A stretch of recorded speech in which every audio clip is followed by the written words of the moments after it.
Welcome to Kings of Kimuras, your one-stop podcast for everything from mats to the stars. Join us as we dive into the heart of Brazilian Jiu-Jitsu, explore the thrills of MMA, and groove to the beats of music. But that's not all. We're also venturing into the unknown, discussing aliens and the mysteries of the cosmos. And of course, we'll be shooting the breeze, sharing stories, and laughs along the way. Get ready for a wild ride from a universe of topics. Strap in and prepare to explore the world of BJJ, MMA, music, aliens, and more. Let's roll.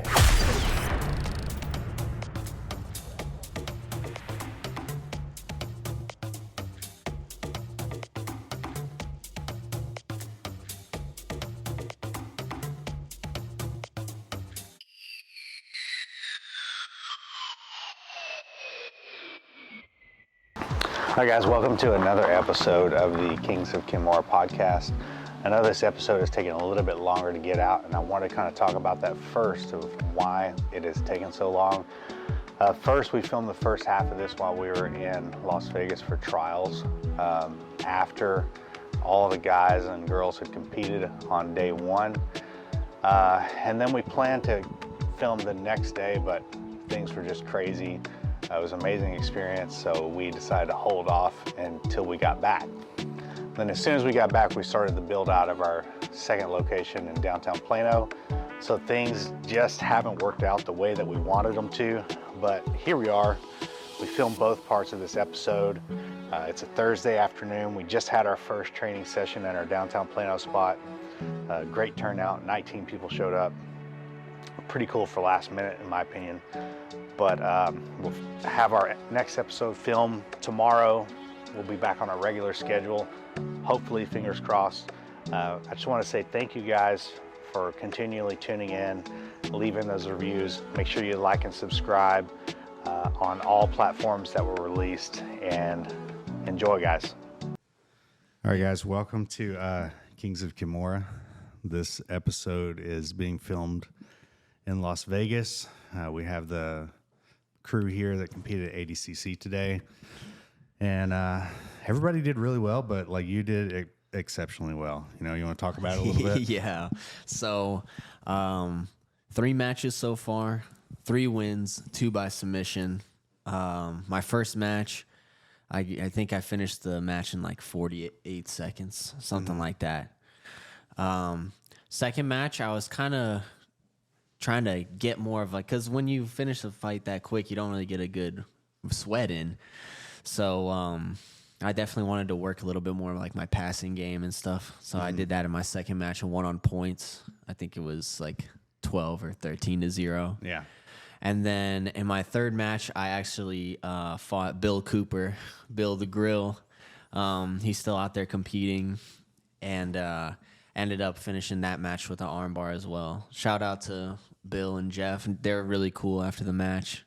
I know Bill is somebody who's been in the sport like a super long time. So when I saw his name on there, I was pretty hyped for that match. But yeah, we were talking about that earlier, how he was a guy that kind of did a lot of those grapplers quests, and then we, went online and kind of looked at some of the guys that he had beaten throughout the years, and some of the names are like, pretty well known. I mean, yeah, huge names, like people who are multiple time world champions, gi and no gi. So definitely a legend for sure. And it's awesome that somebody like that is still competing now, But yeah, tomorrow's war, day 2 ADCC trials.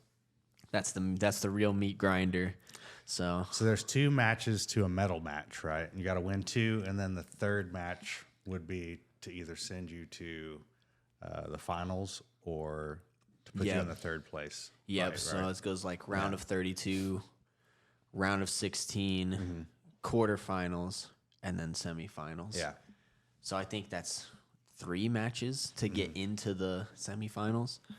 So it's a meat grinder. It's a meat grinder of a tournament, but I've been working for it, so I'm ready. I'm as ready as ever. That's good, man. Yeah, you definitely put on a show today and performed very well. And like there were some tough matches. I mean, I feel like your first match always is like pretty quick. You know, like most of your first rounds are either like let's say your first time at trials, you got finished quick, but then every time after that, you've like finished the other person fast. Yeah, absolutely. I think that's a good way to approach competing too, especially for your first match. You know, nobody wants to be in there for like the full time limit. So That's very true. If you can come in with a really good warm up and then go in there and attack the person, kind of overwhelm them. You know, a lot of people in their first round just don't get a warm up for whatever reason. But it's so important to do that. You know? Yeah, well, I was warming up with Steve and got a really good sweat going. You know, it's a good sweat when you start kind of like smelling a little bit. So I also use that to my advantage. Yeah. But yeah, definitely getting a good warm up in was crucial. For that first match, I felt really sharp. And yeah, I ended up finishing with that high risk guillotine that I actually showed at the seminar that we had. That's something I've been working on a lot is my front headlock, because I know for this rule set, the front headlock, the 4-point, the turtle are all extremely important positions to be efficient in, both offensive and defensive. So definitely worked a lot of that, and it paid off today for sure. What do you think the guy in the second match was trying to do to you when he was like talking to you? Was that second or third match? Yeah, that was the second match. Yeah. Yeah, I mean, it's like a weird thing when the person like makes it a point to come up and try to communicate with you and get you out of your game. I feel like, you know. Yeah, for sure. It's kind of like to lighten the tension, I guess. But like, I'm so comfortable there that the guy could come over and start like doing cartwheels and stuff. I don't really like, I'm in my zone, you know, I'm not really worried about what this guy is saying or doing really. Yeah. It would just be like somebody at the gym coming up and talking shit to you. You know, like like we were talking earlier, like, I'm going to tap you before I'm 21. You know, that's a very similar situation to what happens when somebody wants to small talk you on the mat. Yeah, for sure. It's like, all right, dude, he's trying to kind of like talk me down. Too bad. I'm in my zone anyway. You're not talking me down. But yeah, that match I was just kind of trying to work my passing game, like work my pressure.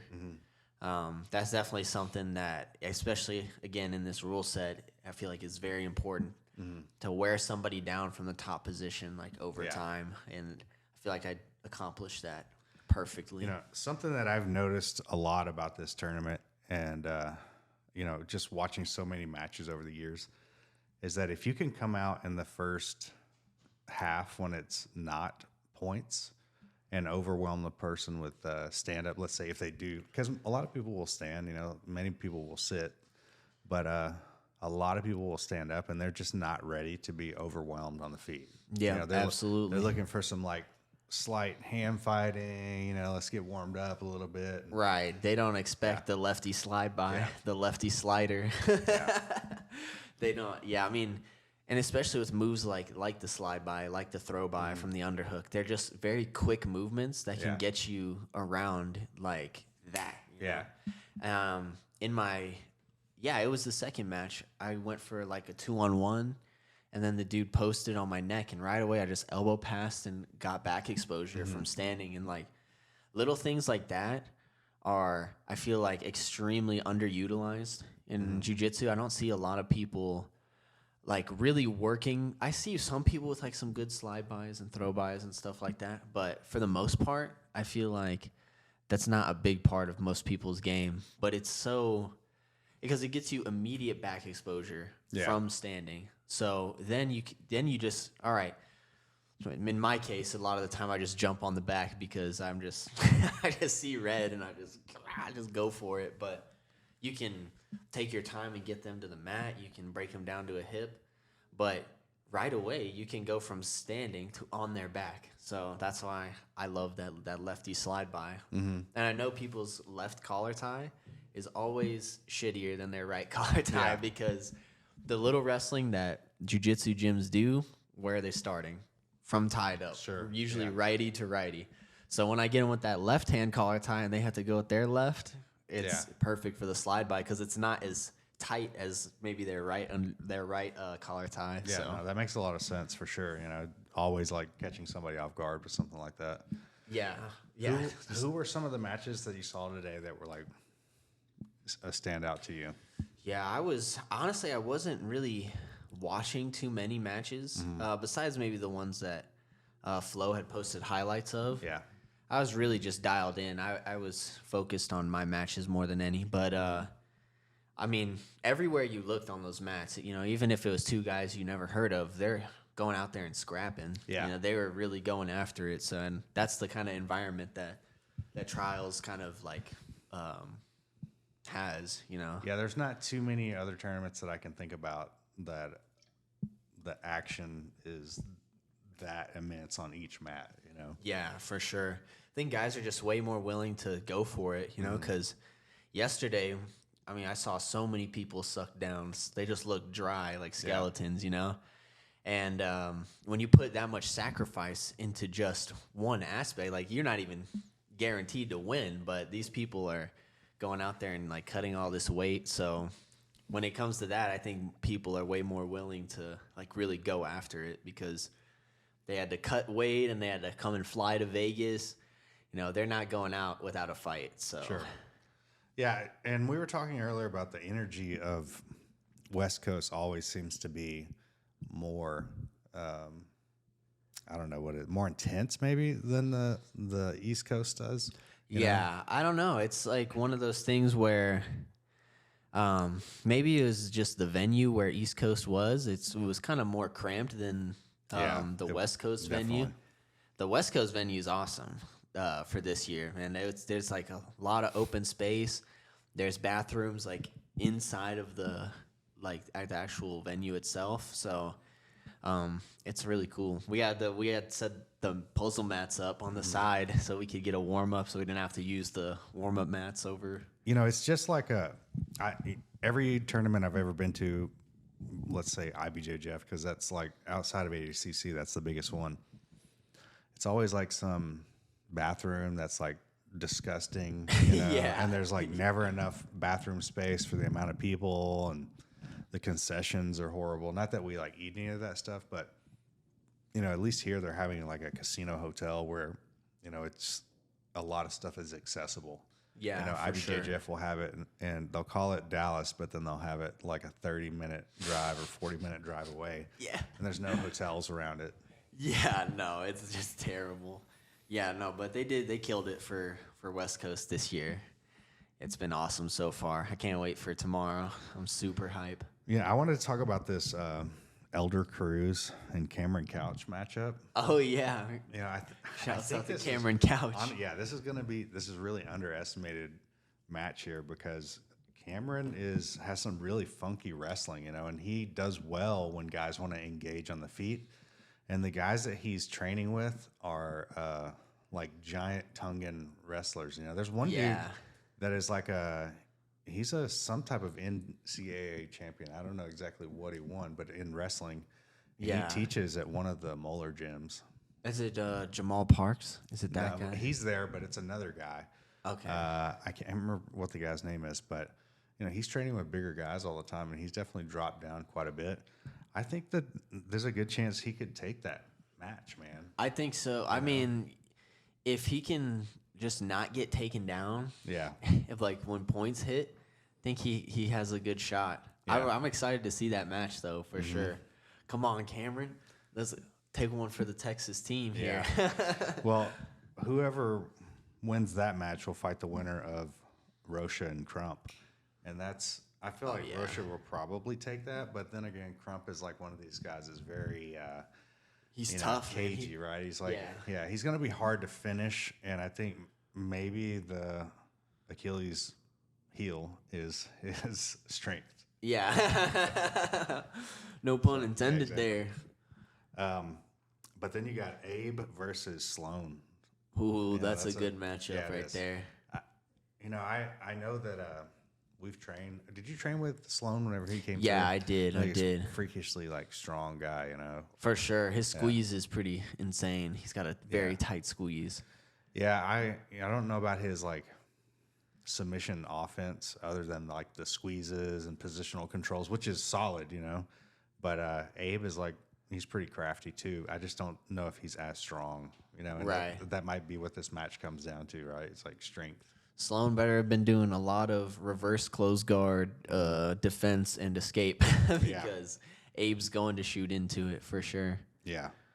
And then you got on the other side of the bracket, you've got Tackett and Shaggy going against each other. That's that's one of those like classic matchups of like a guy that we were saying like a slow starter versus a guy that like comes out of the gate firing. Yeah, absolutely. And like Shaggy historically has done, like he had a match with Andrew. Andrew just kind of overwhelmed his guard and was going side to side, but man, Shaggy looks big. He looks strong. Yeah. He looks very sharp on his finishes. Like, I watched a couple of his matches at Dallas, the Dallas Open, and he was like getting some really tight leg locks on these guys. So I know that William, he lost to Shasinski, like a guy who's very good at like ankle lock into heel hook, that kind of playing that back and forth. And that's something that Shaggy's like extremely good at too. So I think if Shaggy really is on his game, I think he could like potentially ankle lock or outside heel hook. Like I would imagine Tackett had to have fought somebody the last time he won trials that was good at leg locks too, right? I mean, he won the East Coast? He won West Coast. Okay, but he like medaled at the East Coast, right? Yeah, he was in the finals against Cade, and then so he lost to Cade, and then he beat Andy Varela in the finals of West Coast. So he's probably fought some guys, I don't know about similar size and strength wise, but Shaggy's pretty sneaky on the leg lock. So there's a good chance either one of those guys could take it. I feel like if it goes into overtime, it's probably going to be Tackett. If it's in regulation, it'll either be points for Tackett or submission for Shaggy. Yeah, absolutely.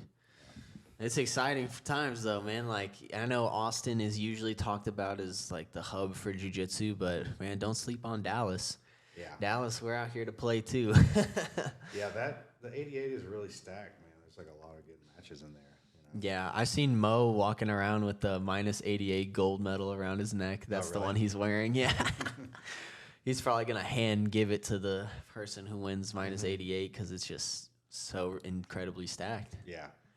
So when you win your first match here, you're going to next fight Taza, which I feel like is a good matchup for you, man. He's one of these guys that continues to push the pace, and you're like, you kind of excel off of that. When a guy pushes, you like push back even harder. So for sure. All the work that you've been doing with John lately too is like definitely paying off for you. Yeah, I can tell like from a physical perspective that I've definitely made some good gains working with him, and also just like nasal breathing. I took one of Roy's nasal strips and I had that on, and it helped me stay in the zone. And it was just one breath at a time. And before I knew it, the 3 matches were done. And, like, tomorrow's going to come, and I'm going to do the same thing. Like, just focus on breathing through my nose and, like, staying in the moment. Yeah. That's how I'm going to beat this guy, Like, I think sometimes, like, I had that match with Thor at the Dallas Open, and I kind of, like, you can even see it on Flow. I'm, like, kind of looking over at him, like, almost looking, like, starstruck out here, just not being in the moment. And that's something that I really learned in that match specifically, because I was like, man, I need to just like stop getting into this like deer in the headlights kind of thing. Like I deserve to be out here with these guys. Yeah, absolutely.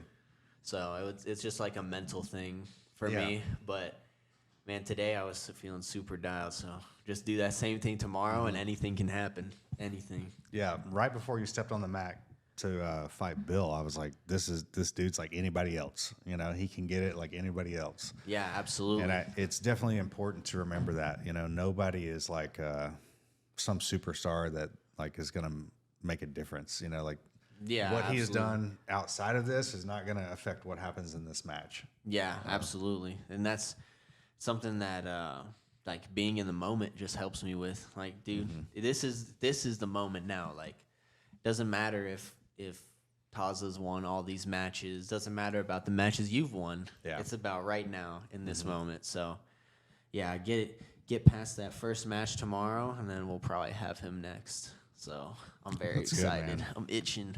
Yeah, everybody on the team did well. Everybody went out in the first round, right? Yeah. So, it's just tough, man. The trials are like one of the hardest things that you'll ever do. I feel like as a jiu-jitsu competitor, because, you're not even a black belt yet, and you're able to compete in this division with people that are black belts or multiple year black belts, right? Yeah. And absolutely. so you may have a lot of success as like a blue belt, purple belt, in an event that only allows those belts to compete against each other. And then when you come and do something, you're like this and you lose, it can be disappointing, but you have to put that into perspective that, like this is just more experience, and, you're competing at a much higher level than you ever have before. Yeah, this is like the NCAA tournament, like for jiu-jitsu, everybody from all around the country, people you've never heard of, people who are super tough, but again, that you just never heard of, or they compete outside of your kind of like circuit. Anybody can come in there and do well, know? So like, I know not a lot of people know me, like some well-known people in the community know who I am, but I think after tomorrow, people are going to figure it out. Sure.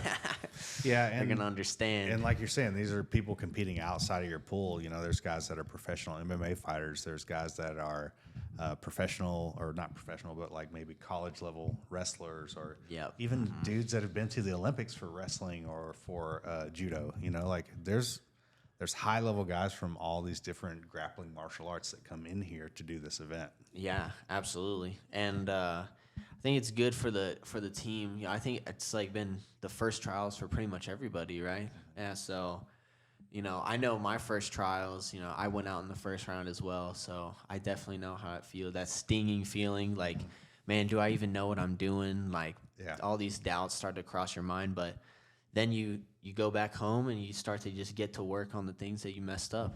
That's it. And and much like these guys, your first one was the West Coast. And I feel like, man, just getting that extra trials in, even if you don't win on the East Coast or maybe you don't perform well, it's like you need that. For sure. That's why a lot of those, well, not a lot, but some guys from the United States will go and get a passport somewhere else so they can do more trials. Like, you might not win this trials, but the more you do, the more experience you have, the more likely you are to succeed, right. Especially with the rule set. The rule set is very, I'd say, like, unforgiving. It's forgiving in some ways, I guess, like with the turtle and the scramble rules, but it's a tough rule set to kind of like digest. Like you can make a mistake and then all of a sudden be down on points, when that points period hits. So definitely have to mind your P's and Q's with the ADCC rules. Yeah, and you can do the opens, but the opens are only like they're almost like a half speed of what the trials are, Yeah, for sure. Yeah, because, everybody, for the most part, at those trials, had, like, cut weight, and it's just more serious, I feel like. Less it's just weight classes. Right. So you got to go out there and just give it what you got. With those opens, I feel like, obviously, there's, in those advanced brackets, tough guys, super tough guys. But it's kind of spread out, because you got minus 76, then you got minus 83, and minus 91. So, like, just between those three, the talent pool definitely gets split up a lot. Yeah. But the trials is just something totally different, man. Like, the opens are awesome, but it's kind of like just a taste of what the trials are. Yeah. And I think that's good for first, like for the first trials being West Coast. Like, that's really good for the rest of the squad for sure. Yeah, and then the next time they go back and they'll do the East Coast, they'll, I think they'll perform much better, because it's just one of those things, man. Every time that you go back and you do it, you get a little bit better and, more proficient, understand it better. And right. And you put a lot of time and effort into it. And when you don't get the desired result, it just makes you that much hungrier to go back in and fix those mistakes. Yeah. And then the next person you go against is going to get it. Yeah. Well, man, I guess we'll wrap it up for tonight. And then, we'll talk tomorrow after the end of trials. After those big dubs. Yeah. Let's go. All right, guys. Stay tuned.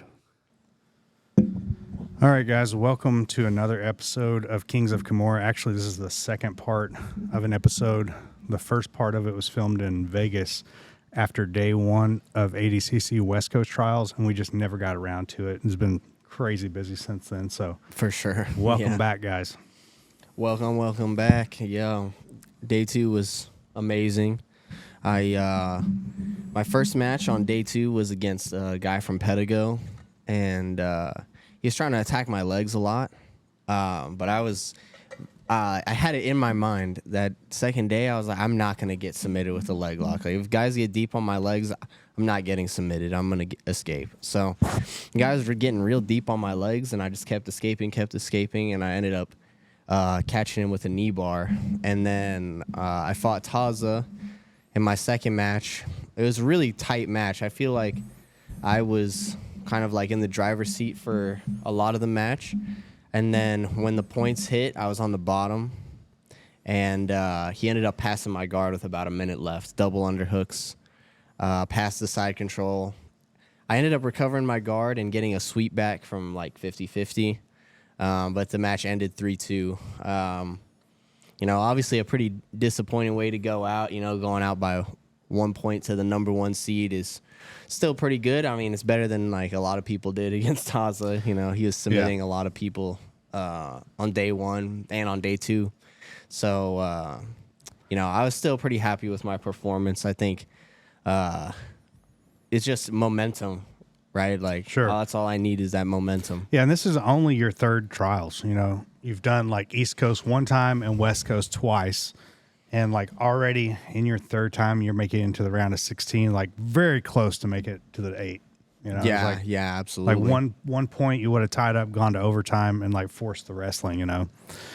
That's pretty impressive, man. Taza is like a guy that's been around, and we were talking about this the other day. It's probably like the guy, if you looked at his record, he has more trials wins than anybody else because of how many that he does.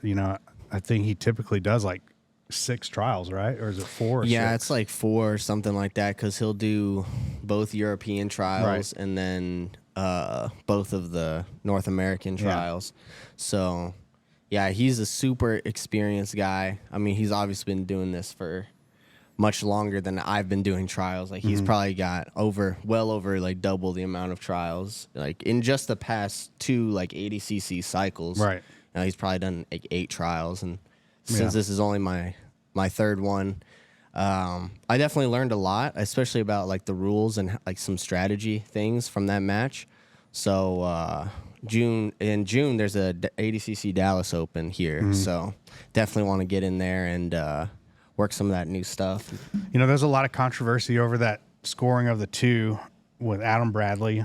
And Pixley, and the longer that time has gone on, I've watched more matches, I kind of understand it a little bit more. But it's still pretty crazy that like a guy can end up on the bottom position and all he has to do is like keep moving to not score the points.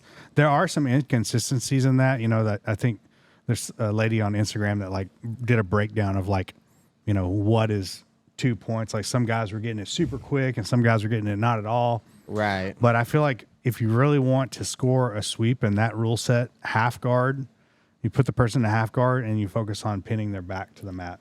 Right? Yep, absolutely. And I think that's something that the new wave guys have been preaching. I mean, that's how Taza, passed my guard. Sure. He flattened me from half guard and then just passed from there. Gordon does it. I've seen Big Dan do it, Luke Griffith.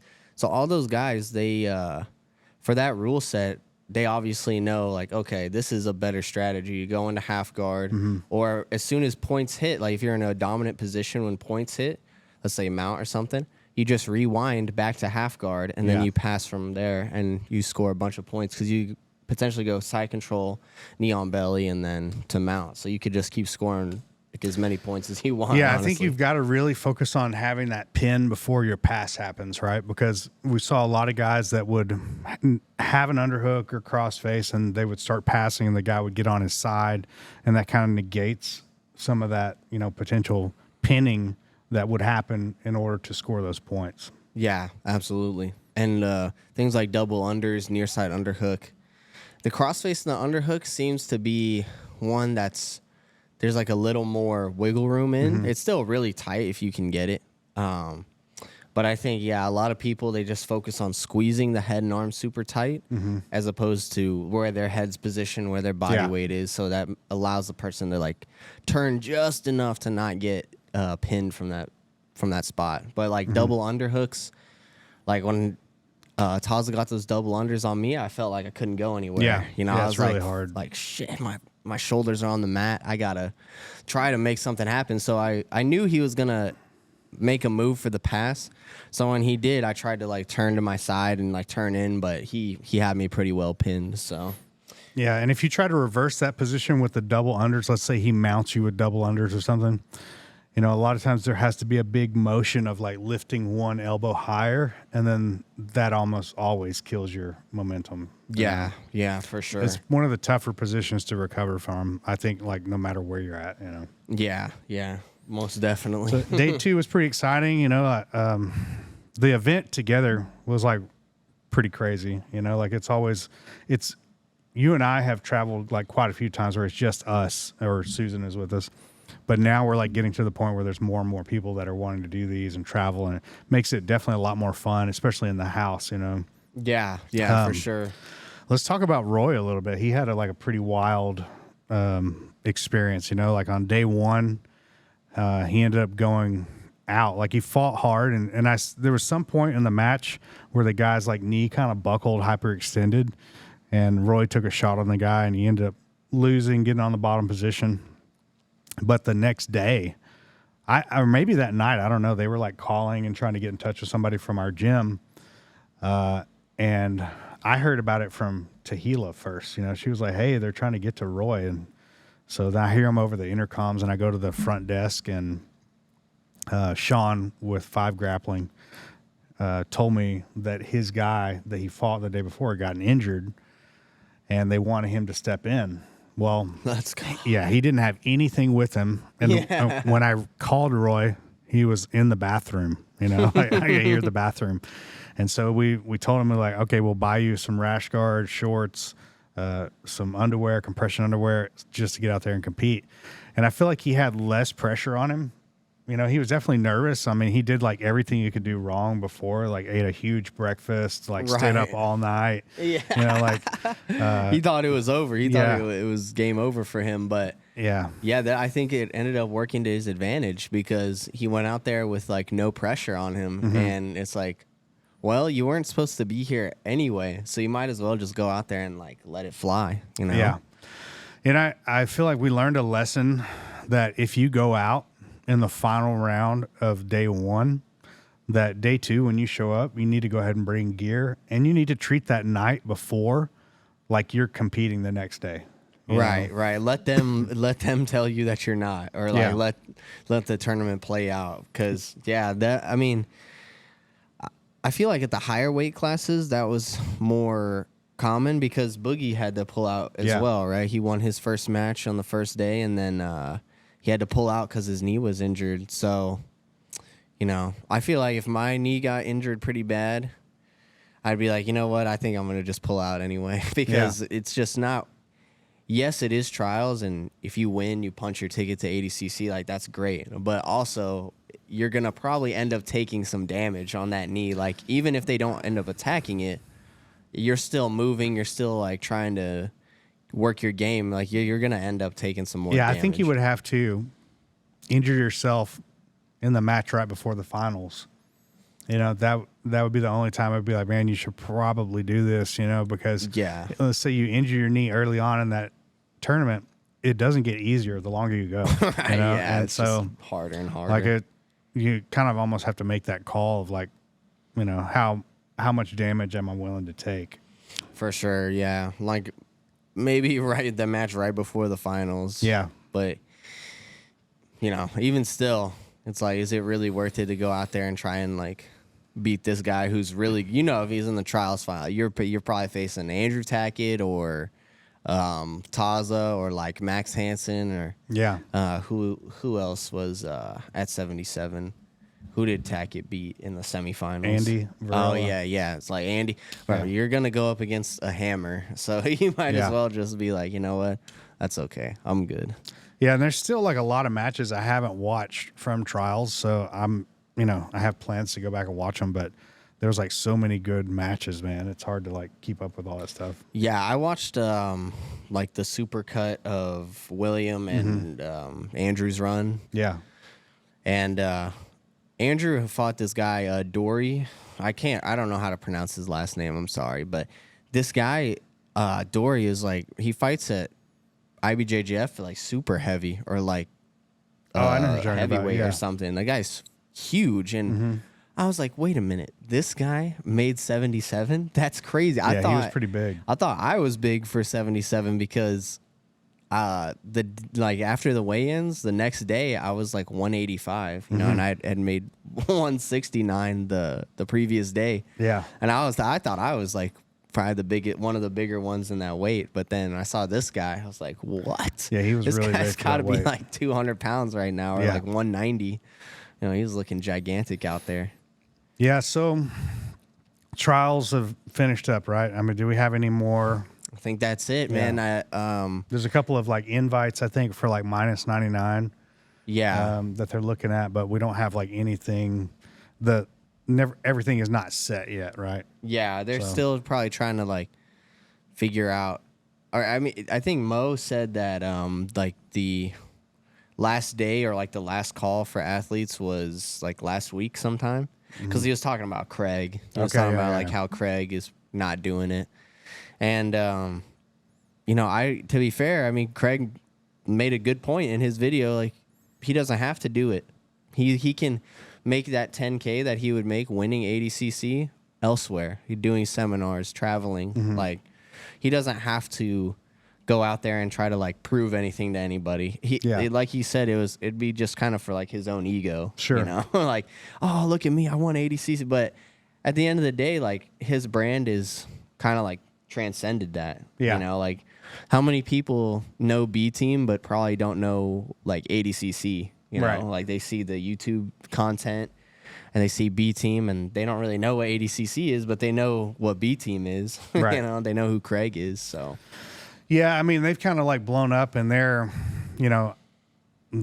even their views and stuff on their videos are higher than like Flow Grappling, like I feel like, for the longest, like Flow is kind of like a gatekeeper.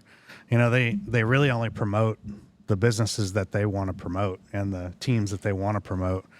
And, while I understand that, there's like money behind those guys, to the rest of the people that are like actually putting in work, it can be a little like frustrating, So Yeah. I think that's the exact reason why B Team stopped allowing Flow to come in and film stuff, and they're filming their own content and putting it out there and pushing it themselves. You almost like kind of like what we're doing here, right? You have to start doing something yourself. You can't expect these companies that, are only going to support one or two other teams to support everybody. yeah, very true. And like Craig was even saying, when they get these invites to these who's number one, Flow's only really willing to pay for like their hotel or something. Like, they're not like accommodating their athletes. And that's something that with the karate combat that Craig's really trying to push and pedal, is like, hey, if you come and compete for us, we will take care of you. Like, we focus on the athletes. We'll make sure you guys are in a nice, quote unquote, nice hotel. Like, we'll accommodate you, blah, blah, blah. So come and compete for us. Yeah. And,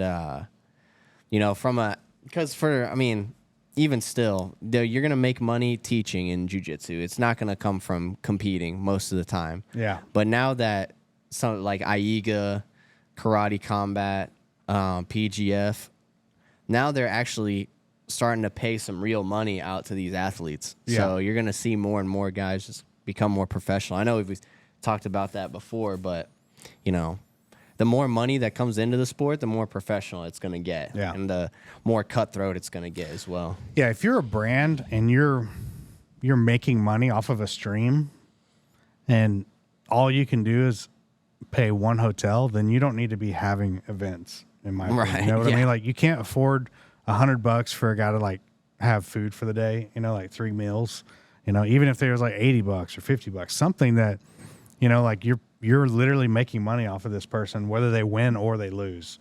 Right. Right, absolutely. So, yeah, it's that's the frustrating part about this sport. You know, there's like a lot of promoters too that, you know, people don't make money. I mean, like IBJJF, if you're a black belt and you win Gi Worlds, what do you? I forget what you make, but it's like under $10,000. Right. It's not. But in order to much. get there, you've like hotel, rental car, or Uber, or food. You know, flight.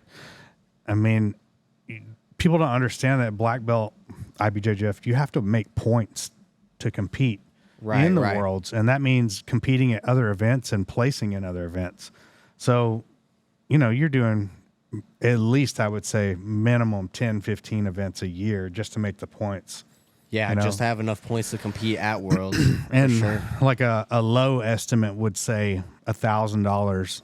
You know, yeah, that's a very low. That's like you're sleeping in an Airbnb in somebody's guest bedroom. You know, like, or you're crashing on a friend's couch. I mean, like most of these places are like $400 or $500 for a flight, and IBJJF is notorious for this about like not letting you know what the schedule is for a major event until like a day before the event. So you have to buy your ticket. You know, sometimes you got to buy like your ticket and your hotel for 4 days of staying there, and you're only there for 1 day, you know? Right, yeah. And I think it's like a lot easier when there's a team, right? Because even if you get there early, you can like sort of stay and watch.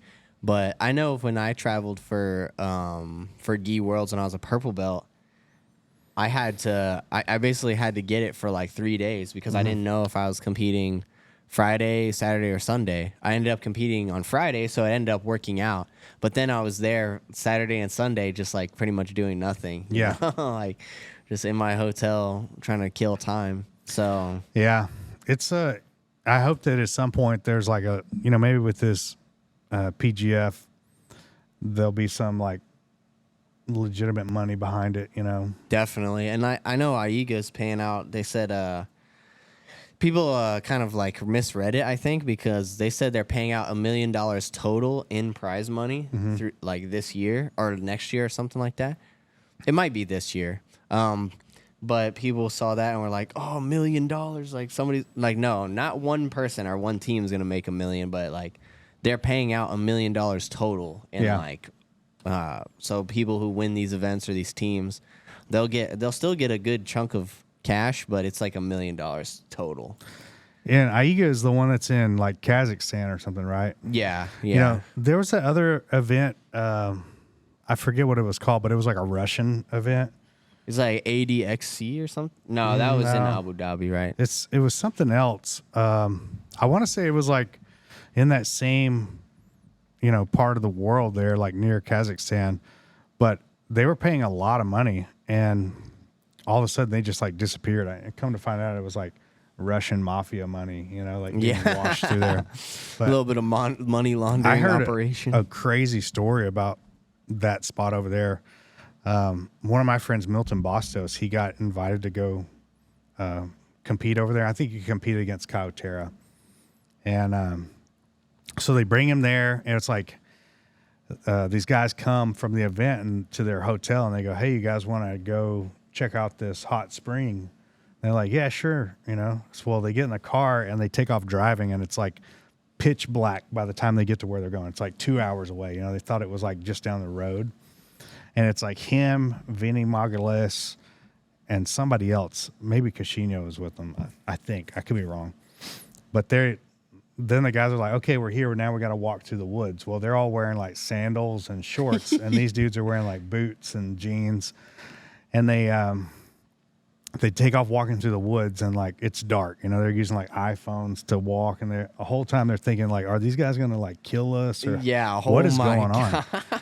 So they get out there and they see this like a metal shed, you know, like a 8x8 metal shed, and there's like a pipe coming down the side of this mountain, and it's the hot water coming out of the spring. Well, they open up the door, and he said there was like two old dudes, like an iPhone with the light up in the corner, and they're just sitting there completely naked in this hot tub, you know. Oh my God. You think hot springs, you're like, man, there's gonna be like a bunch of areas. And it's like, nah, man. And so I go, well, what did you guys do? And he's like, well, I mean, we got in it, you know. And but the thing was, like, it wasn't concrete or anything, it was all mud, and they couldn't see that, because it's dark.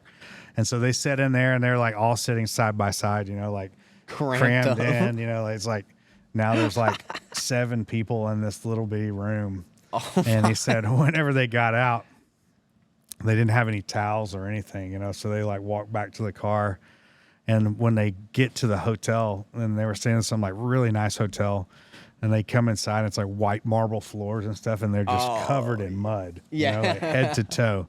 And they like come back in tracking mud everywhere. I go, dude, I would never go to. Yeah, You're not getting me hot springs in Kazakhstan or whatever. Nah, the hell man, it I'm was. good, man. Yeah. I'm gonna just stay here in my nice hotel with white marble floor. I'm not going out there. And to hear him tell it, he was like, the way they made it seem, it was like 15 minutes away, but like as they're driving, the sun's setting, Yeah, guys, how far away is this? It's probably like some Chernobyl water. Yeah, radioactive up. water we're swimming in. Dude, that's crazy. Yeah, I would like, when you said hot springs, I'm like, oh, we're going to, you think of like a spring in like Europe somewhere where there's like there's like a big open area with a bunch of different springs. No, just a metal like a tub inside of this metal shed. Yeah.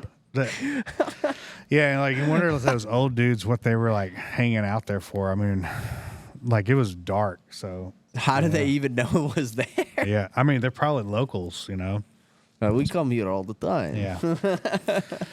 Yeah, so we've got ADCC Dallas. We touched on that briefly coming up. I'm really hoping that we'll have like a good amount of people compete.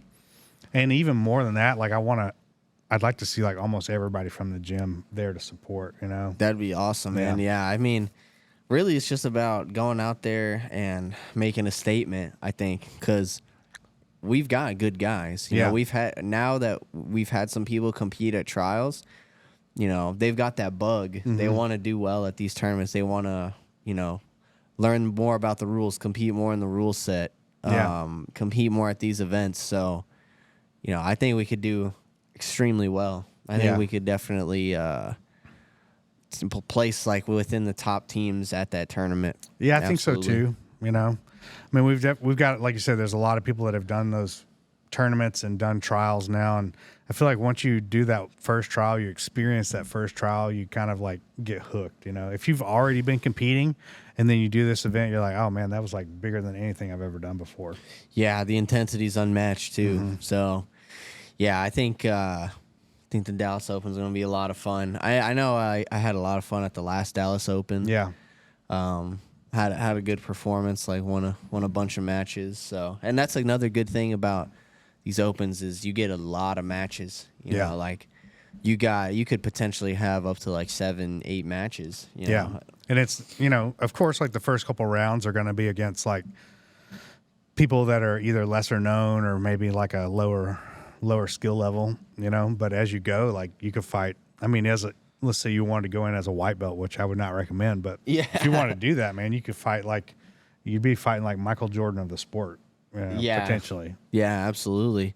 Or like somebody who, like Davis Cesare or maybe like a Scottie Pippen of the sport. Jordan. Most of the Jordan guys are in there for the worlds. Yeah, for sure. You get like Rutolo in there and stuff. But I mean, even Cade did the Dallas Open. Yeah. Because I was like, why are these guys here? And it was because Cade was trying to get points to compete at Gi Pans, I think, or at Gi Worlds, maybe. Which respect to those guys because they go out there and they scrap in the gi, and people try to like stall and make it boring, but they just don't accept it. Are they still brown belts or are they black belts? They're black belts. Okay. Yeah. I didn't remember them getting the black belt. He fought Carlos Neto. Cade fought Carlos Neto. Okay. It's kind of, I mean, Carlos was, from what it looked like to me, it looked like he was doing the typical, all right, well, the guy's shooting on me, so I'm going to grab both of his collars and I'm going to walk straight out of bounds. Yeah. And then there's not going to be any penalty. Like, fucking boring. I'm falling asleep over here. Yeah, I mean, IBJJF, I think, has some, like, potential to be great, man. And it used to be really good, but I feel like because there are so many rules that people game the system more in that event than a lot of other ones. Definitely. It's like it's kind of like knowing all the rules for the NFL. Like, good luck. knowing Yeah, that, for you know what I real. mean? Like, so it's a weird situation to go from competing in ADCC to IBJJF.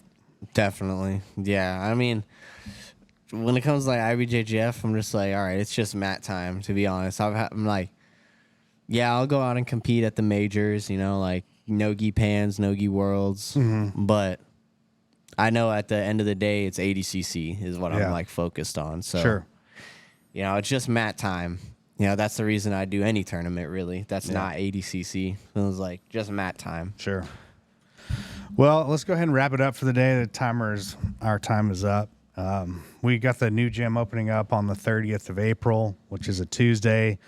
Make sure you guys stay tuned for that. Come out and check us out. We're going to have some giveaways. We're going to have some opportunities for people to sign up at a discounted price as well. So if you're interested, make sure you come by the gym, downtown Plano, on April 30th. Thank you, guys. And that's a wrap for today's Kings of Kimuras episode. Thanks for joining us on this epic journey. Remember to keep training, stay curious, and always be ready for the next adventure. Until next time, keep your guards up and your minds open.